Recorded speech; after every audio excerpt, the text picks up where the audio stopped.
저는 이한결, 올해 38입니다. 평범한 직장인이자 2년 전까진 누구보다 사랑받고 있다고 믿었던 남편이었습니다. 지금부터 드릴 이야기는 제가 어떻게 인생에서 가장 소중하다고 여겼던 사람에게 천천히 철저하게 속아왔는지를 고백하는 내용입니다. 아내 수연과의 첫 만남은 아주 단순했습니다. 대학교 동아리 후배였고 늘 조용하고 예의 바른 성격이었죠. 처음에는 특별한 감정이 있었던 건 아니었는데 졸업하고 사회생활을 시작한 뒤 다시 만나면서 조금씩 서로에게 마음을 열게 됐습니다. 제가 먼저 고백을 했고 수연이는 한참을 망설이다 결국 수줍게 고개를 끄덕였습니다. 저희는 2년을 연애했고 그 중반부터는 거의 반동거처럼 지냈습니다. 수연이는 독립해서 혼자 자취하고 있었고 저는 회사 근처 원룸에 살고 있었기에 자연스럽게 둘 중 한쪽에서 함께 자는 날이 많았습니다. 수연이는 말 그대로 완벽한 여자친구였습니다. 감정 기복도 없고 자기 일도 성실하게 하고 무엇보다 저에 대한 믿음을 늘 보여줬죠. 예를 들어 제 핸드폰이 울리면 누군데? 라는 질문은 단 한 번도 하지 않았고 술자리에 간다고 해도 잘 마시고 와, 택시 꼭 타고라는 말로 배웅해줬습니다.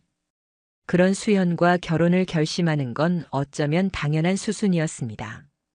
결혼은 단출했지만 의미 있었습니다. 친척 몇 명, 친구 몇 명만 불러 스몰 웨딩을 했고 전세 대출을 받아 신혼집을 마련했습니다. 신혼 초반 수연이는 정말이지 더할 나위 없이 헌신적인 아내였습니다.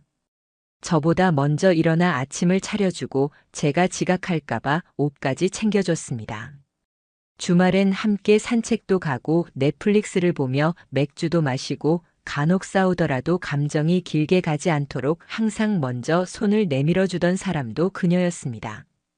그런데 결혼 1년쯤 되었을 때 아내가 뜻밖의 이야기를 꺼냈습니다. 나 유학 가도 될까? 그 말을 들었을 때 저는 처음엔 농담인 줄 알았습니다. 갑자기? 왜? 사실 원래 유학이 꿈이었어. 결혼하고 잠시 잊고 있었는데 회사에서 해외 MBA 파견 프로그램이 생겼거든. 3대1 경쟁인데 나 붙었어. 아내는 그렇게 말하며 합격 메일과 서류를 보여줬습니다. 정식 파견은 아니지만 회사의 사내 추천으로 진행되는 학비 일부 지원 프로그램이었죠. 그날 저는 무척 혼란스러웠습니다.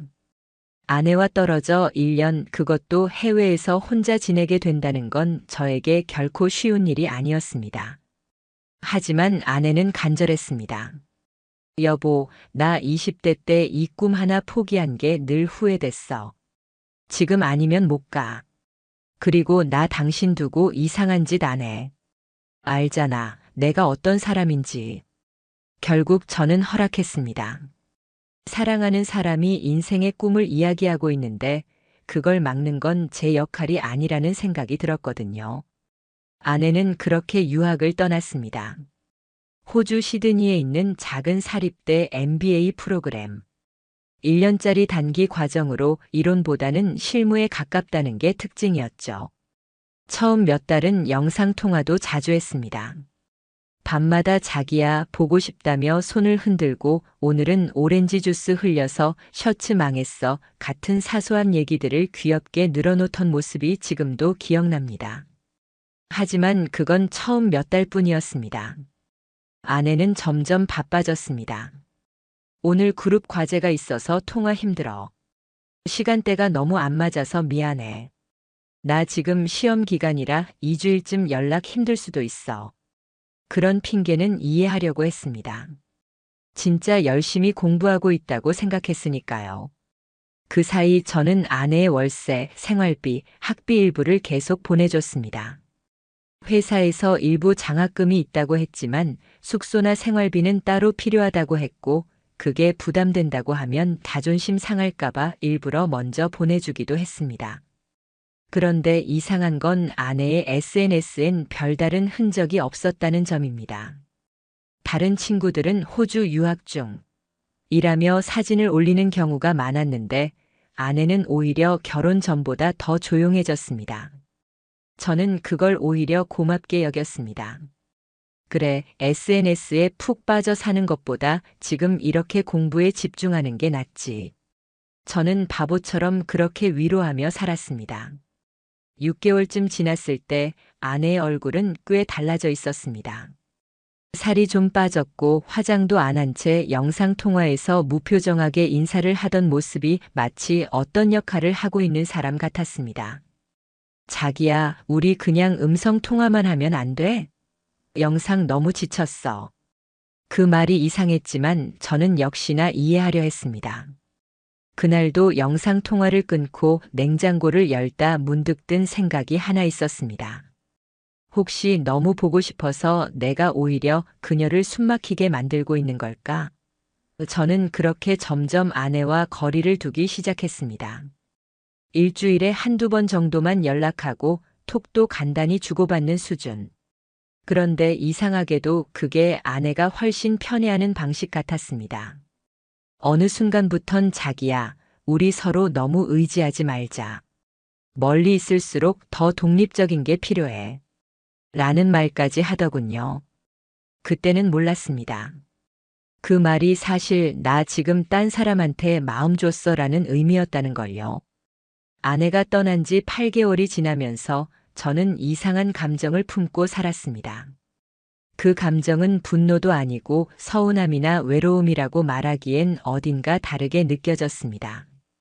가까이 있는 사람에게 무시당할 때보다 멀리 있는 사람이 나를 서서히 지워가고 있다는 걸 느끼고는 있는데 확신할 수 없는 상태, 그게 가장 고통스러웠던 것 같습니다.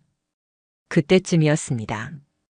회사의 마케팅실로 새로운 대리 한 명이 발령났다는 소식을 들었습니다. 그 이름 낯익었습니다. 박준영, 저랑 같은 대학교를 나왔고 2년 후배였습니다. 당시엔 그렇게 친했던 사이는 아니었지만 교내 프로젝트나 학회에서 마주친 적이 몇 번 있었고 성실하고 깔끔하고 말수적은 친구 정도로 기억하고 있던 인물입니다. 회사에서 마주쳤을 때 준영이도 저를 기억하더군요. 선배, 혹시 이한결 선배님 아니세요? 박준영? 와, 여기서 보네. 그날 우린 회사 근처 분식집에서 점심을 같이 했습니다.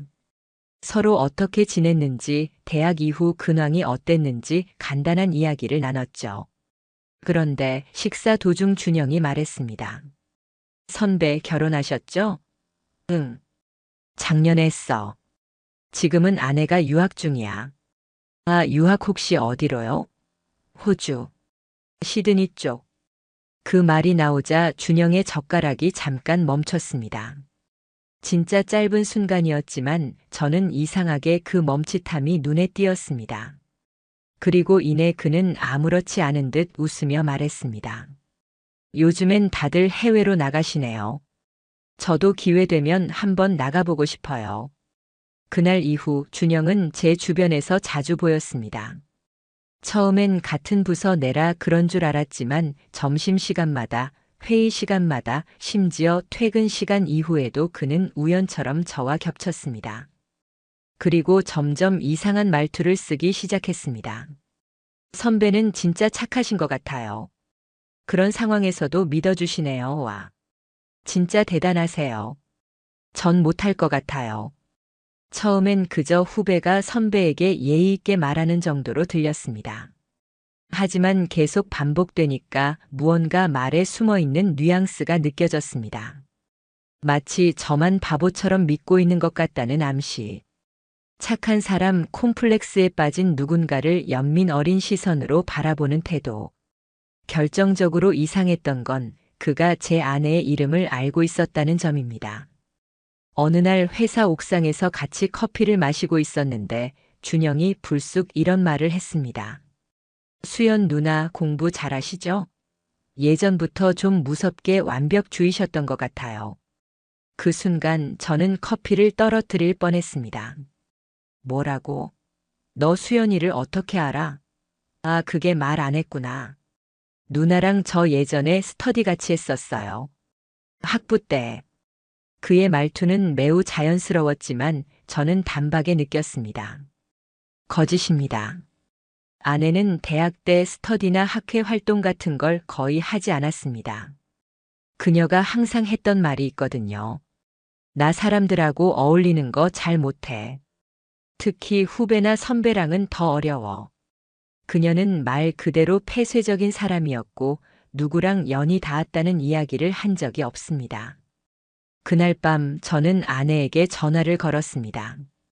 자기야, 준영이라는 이름 들어본 적 있어? 준영? 어떤? 우리 회사에 새로 들어온 후배. 같은 과였다는데 예전에 자기도 알았다고 하더라. 잠시 정적이 흘렀고 아내는 이내 말했습니다. 아마 걔일 거야. 예전에 잠깐 과제 같이 했던 적 있어. 근데 자기는 후배들이랑 스터디 안 했다며. 기억 안 나.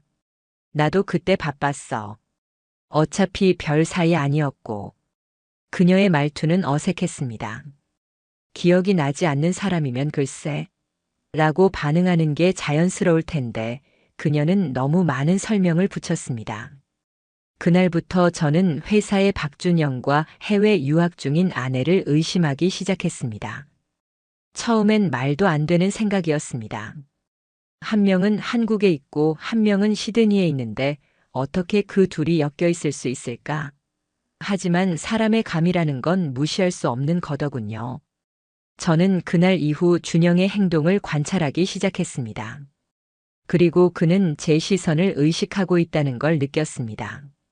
며칠 후 우연히 복사기 위에 놓인 그의 사내 업무용 메일 캡처를 보게 됐습니다. 캡처 화면에 보인 한 줄. 줌 미팅 링크 공유 윤. 그 순간 심장이 내려앉았습니다. 아내의 영어 이름은 윤입니다.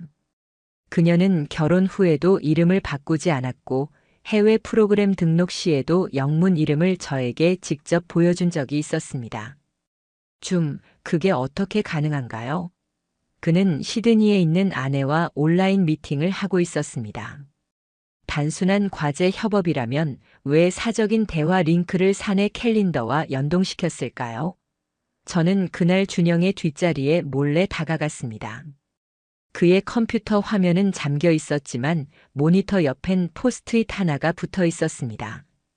비밀번호 0807Y. 그 순간 머릿속에 경보음이 울렸습니다. 0807 제 아내의 생일입니다. Y는 아마도 아내의 이니셜이겠죠.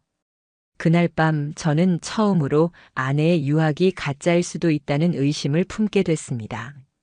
물론 그녀가 시드니에 있는 건 맞았습니다.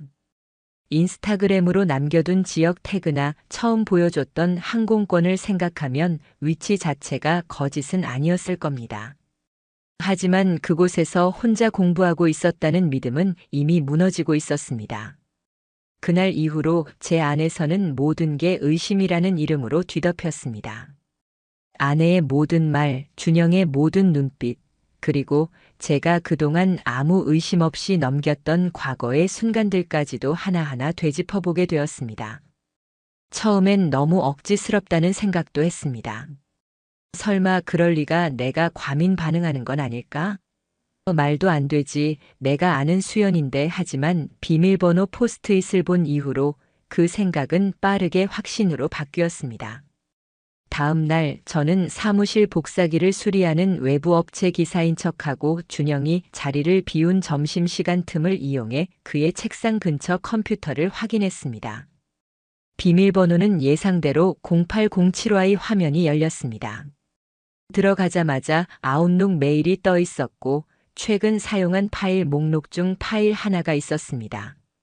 마우스를 가져다 대는 순간 손이 떨렸습니다. 정말 그 안에 제가 몰랐던 세상이 담겨 있다면? 파일을 USB에 복사했습니다. 그 순간 경보음이라도 울릴 것 같았습니다.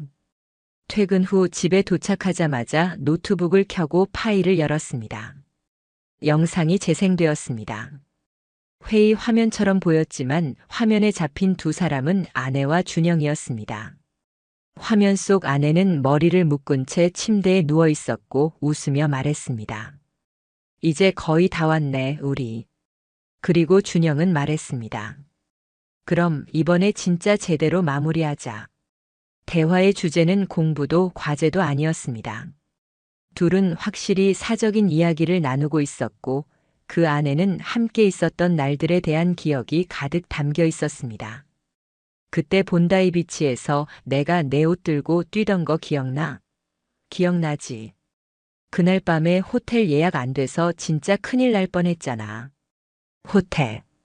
같이 잤다는 얘기를 암시하고 있는 대화. 말은 하지 않아도 표정과 말투와 눈빛이 모든 걸 설명하고 있었습니다. 순간 가슴이 철렁 내려앉았습니다. 아내는 유학 간 게 아니었습니다. 적어도 혼자서 공부만 하러 간 건 아니었습니다. 그녀는 준영과 함께 있었습니다. 1년짜리 MBA라는 이름 아래 남편이 모든 비용을 대고 있는 상황 속에서 그녀는 다른 남자와 결혼처럼 살아가고 있었습니다. 저는 그 즉시 탐정사무소에 연락했습니다. 해외 조사를 맡아주시진 못하겠죠? 간접적 증거나 온라인 추적 정도는 가능합니다. 대상자의 SNS, IP 기반 로그, 출입국 내역 등 확보 가능합니다. 아내의 SNS는 비공개였지만 탐정은 그녀의 계정 활동 로그를 일부 확보했습니다. 6월 본다이비치 근처 숙박업소 와이파이 접속 기록.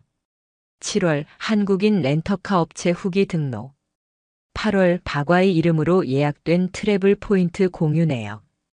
이 모든 기록이 아내 단독으로 설명될 수 없는 정황들이었습니다. 제가 확인한 것 중 가장 충격적인 건 아내의 계좌 이체 내역이었습니다. 공동명의 계좌에서 박준영 앞으로 간접 이체가 수차례 있었던 겁니다. 그녀는 렌트카 보험료 현지 통역비라는 명목으로 저에게 생활비를 청구했고 실제로는 준영과 함께 쓰는데 썼던 겁니다. 저는 화가 치밀어 올랐습니다. 사랑해서 보낸 돈이 두 사람의 여행 자금이었다는 사실. 저는 다음으로 출입국 관리소 시스템에 조회 요청을 했습니다. 결혼한 배우자가 장기 체류 중인 경우 국내 입국 기록 확인이 가능했습니다. 그리고 놀라운 사실이 드러났습니다. 2024년 2월 아내는 잠시 한국에 다녀간 기록이 있었습니다. 그녀는 저에게 단 한마디도 말하지 않았고 그 기간 내내 과제와 발표 준비로 통화 어렵다고 했었습니다. 그녀가 머문 4일간 호텔 숙박 예약 내역에 둘의 이름이 함께 있었습니다. 그녀는 한국에 들어왔고 저를 보지 않았으며 준영과 함께 있었습니다. 그날 밤 저는 잠을 이루지 못했습니다. 냉장고에서 맥주를 꺼내고 소파에 앉아 무표정한 얼굴로 모니터를 바라보았습니다. 이걸 어떻게 하지? 지금 당장 그녀에게 전화해 모든 걸 물어보고 싶었지만 그러면 모든 게 끝나버릴 것 같았습니다. 증거가 충분하지 않으면 그녀는 또 억울하다고 말할지도 몰랐습니다. 그래서 참았습니다. 그래서 견뎠습니다. 그리고 저는 준영에게 증거를 들이밀기로 마음먹었습니다. 이 자식이 먼저 무너져야 수연도 잡을 수 있다. 며칠 후 회사 회의실. 제가 일부러 회의 자료를 두고 나간 척하며 그를 따로 불러냈습니다. 준영아, 이거 좀 봐. 노트북을 열고 줌 영상 일부를 재생했습니다. 준영은 화면을 보는 순간 얼굴이 굳었습니다. 그는 한참 아무 말도 하지 않더니 조용히 제게 말했습니다. 형, 미안해요. 처음엔 이렇게까지 될 줄 몰랐어요. 근데 수연 누나가 먼저 그 말 하지 마. 너한테 누나 아니야. 준영과의 회의실 대면 이후 저는 며칠 동안 아무 말도 하지 않았습니다. 그가 제게 죄송하다고 했던 건 결코 반성이 아니었습니다. 그건 들켰으니 조용히 넘어가 주셨으면 좋겠습니다. 라는 비굴한 신호에 불과했습니다. 그날 이후로 준영은 제 앞에서는 한마디도 하지 않았고 그 전까지 웃고 다니던 표정은 사라졌습니다. 하지만 저는 조용히 움직였습니다. 가장 먼저 회사 인사팀에 윤리 위반 신고를 접수했습니다. 귀사 소속 직원 박준영이 당사자 이한결의 배우자와 혼외 관계를 지속하며 사적 이해관계를 기반으로 업무 일정에 영향을 미친 정황이 다수 존재합니다. 증거로는 줌 영상, 이메일 캘린더 공유 로그, 출장 명목으로 해외 나간 날짜와 수연의 한국 입국일이 일치하는 캡처 아내 계좌 이체 내역 일부를 정리해 제출했습니다. 회사는 사안의 중대성을 고려해 즉시 진상조사위원회를 구성했고 준영은 무기한 업무 배제 조치를 받았습니다. 그 다음은 법률사무소 상담이었습니다. 가족법과 민사소송을 전문으로 하는 40대 중반의 변호사를 만났고 저는 지금까지 수집한 자료들을 모두 넘겼습니다. 그는 말했습니다. 사례 자체는 불륜 중에서도 장기적 계획형에 해당합니다. 1년 넘게 해외에서 부부처럼 살았다는 건 단순한 감정적 일탈이 아니라 혼인 파탄의 고의성을 입증하는 증거가 됩니다. 이혼 소송은 물론이고 상간남에 대한 위자료 청구 그리고 배우자에 대한 기망에 의한 재산 손해배상까지 병합 가능성도 있습니다. 저는 고개를 끄덕였습니다. 아이도 없고 재산도 공동명에 없습니다. 한쪽이 명백히 혼인 의무를 저버린 상황인데 더 기다릴 이유 없죠. 법률 대응과 병행해 수연에게 내용 증명을 보냈습니다. 김수현 귀하 본인은 귀하와의 혼인 관계가 더 이상 유지될 수 없음을 통보합니다. 귀하의 장기적 외도 및 기망 행위로 인해 혼인 생활은 회복 불가능한 상태에 이르렀으며 귀하의 귀국 후 7일 내에 협의 이혼 또는 조정 절차에 응하실 것을 요구합니다. 이외의 경우 본인은 즉시 이혼 및 손해배상 청구 소송을 진행할 것임을 명시합니다. 이틀 후 아내에게서 전화가 왔습니다. 조용한 목소리였지만 그 안엔 감정이 없었습니다. 다 알고 있었구나. 응. 알고 있었어. 다 지켜봤어. 내가 거기서 어떻게 살고 있었는지, 누구랑 무슨 호텔에 있었는지, 누구한테 생활비 보내서 그 돈으로 뭘 했는지. 그녀는 숨을 길게 내쉰 뒤 말했습니다. 변명 안 할게. 근데 준영이는 뭐 좀 봐줬으면 좋겠어. 봐달라고? 그 순간 저는 웃음이 나왔습니다. 내가 생활비로 호텔비 내주고 내 후배한테 아내를 빼앗기고 거짓 유학 지원하고 그런데 봐달라고? 여보 이제 내 이름 부르지 마. 넌 더 이상 내 사람이 아니니까. 그 후 아내는 귀국을 선택하지 않았습니다. 이혼 조정에 대한 회신도 없었고 공식적인 답변은 변호사를 통해 받았습니다. 김수연 피고인은 귀책 사유를 일부 인정하나 정식 소송 절차를 통해 사실관계를 다투겠다는 의사를 밝혔습니다. 저는 바로 소송에 들어갔습니다. 이혼 소송 청구는 접수 후 약 2주 만에 첫 기일이 잡혔습니다. 준영 역시 민사 손해배상 피고로 함께 기재됐고 그는 별도의 변호사를 선임했습니다. 법정에서 처음으로 저는 아내와 다시 마주했습니다. 그녀는 한층 수척해져 있었고 법정 앞에서도 눈을 제대로 마주치지 않았습니다. 준영은 뻣뻣하게 앉아 있었지만 턱을 매만지는 손끝이 떨리고 있었습니다. 재판은 형식적으로 진행됐지만 제 손엔 모든 자료가 있었습니다. 호텔 예약 내역, 줌 영상 녹취록, 아내의 이체 내역, 출입국 기록, 회사 내부 문서, 박준영의 업무 로그, 판사는 중간에 여러 번 고개를 젓더니 말했습니다. 이 정도면 단순 외도라고 보기 어렵습니다. 혼인 파탄의 원인이 누구에게 있는지 법은 정확히 봐야 합니다. 이후 회사 내부 감사 결과 박준영은 윤리 강령 위반 및 품위유지 의무 위반으로 중징계 해고 처분을 받았습니다. 그는 회사 메신저에 억울하다는 메시지를 남긴 뒤 퇴사 처리되었고 사내에서도 한동안 불륜 해고라는 말이 돌았습니다. 아내는 민사 조정을 위해 며칠간 한국에 머물렀습니다. 그리고 마지막 날 아내는 제게 말했습니다. 여보, 나 이제 어디로 돌아가야 할지 모르겠어. 저는 아무 말도 하지 않았습니다. 모든 건 내가 만들어낸 너의 선택이었기에. 이혼 소송과 상간자 위자료 청구 소송은 예상보다 빠르게 결론이 났습니다. 그건 아마도 제가 제출한 증거가 너무도 명확했기 때문이겠지요. 호텔 예약 내역, 영상통화 녹화 파일, 공동계좌 이체 기록, 출입국 기록, 그리고 회사 내부 윤리 위반 보고서까지. 더 이상 그 누구도 그럴 리가 없다고 말할 수 없을 정도로 모든 정황은 하나로 이어졌고 그 끝은 배신이었습니다. 판결 선고일. 법정에 들어선 저는 담담했습니다. 그날 아내는 오지 않았고 준영만이 피고석에 앉아 있었습니다. 그는 법정 앞에서 마지막까지 고개를 숙이지 않았습니다. 아니, 못했다고 보는 게 맞을 겁니다. 아직도 자기가 뭘 잘못했는지 제대로 인정하지 못한 눈빛이었으니까요.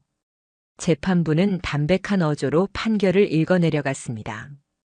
피고 김수연은 혼인 중 제3자와의 부정행위로 원고에게 정신적 피해를 야기하였고 해외 체류 중 장기적 외도 사실이 입증되었으므로 혼인 파탄의 귀책 사유가 있다고 판단됩니다. 이에 따라 원고 이한결과 피고 김수연의 혼인을 해소하며 상간남 박준영은 해당 외도에 적극적으로 가담하고 정서적, 물리적 관계를 지속한 정황이 명확하므로 원고에게 위자료 5천만 원을 공동 지급하도록 판결합니다. 그 순간 저는 어떤 말도 할 수 없었습니다. 법이 저의 억울함을 그리고 제가 직접 들여다보고 지켜보고 견뎌온 그 배신의 기록들을 정확하게 인정해 준 거였습니다. 한동안 아무 말 없이 판결문만 들고 법정 밖으로 나왔습니다. 그리고 바로 그 자리에서 숨을 깊이 들이마셨습니다. 끝났다. 판결 후 아내의 변호사 측에선 심리적 충격과 비자 상태 정비를 이유로 한국에 머물기 어렵다는 입장을 전달했습니다. 하지만 얼마 후 제가 따로 확인한 바로는 그녀는 현재 호주 현지에서 체류 연장을 거부당한 상태였고 직장을 구하지 못해 임시 체류 연장 사유 부족으로 강제 출국 심사 대상이 되었다고 합니다. 한마디로 그녀의 모든 기반은 무너지고 있었습니다. 그보다 더 처참했던 건 준영의 소식이었습니다. 퇴사 이후 그는 한때 함께 일하던 선배의 추천으로 스타트업 회사에 입사했지만 해당 회사가 관련 커뮤니티에서 불륜 해고자 채용 논란으로 언급되며 기업 이미지가 훼손되었다는 이유로 수습 기간 내 계약 해지를 당했습니다. 그는 현재 배달 아르바이트와 대리운전을 병행 중이며 지인 명의의 소형 오피스텔에서 단기 체류하고 있다는 소문이 돌았습니다. 지금까지 제가 들은 것만 해도 돈 빌려달라고 연락이 온다는 옛 지인의 제보, 준영이 SNS 닫고 잠수 탔다는 회사 후배의 말까지 그 누구도 그를 감싸주지 않았습니다. 그리고 저요? 솔직히 말하면 처음엔 정말 힘들었습니다.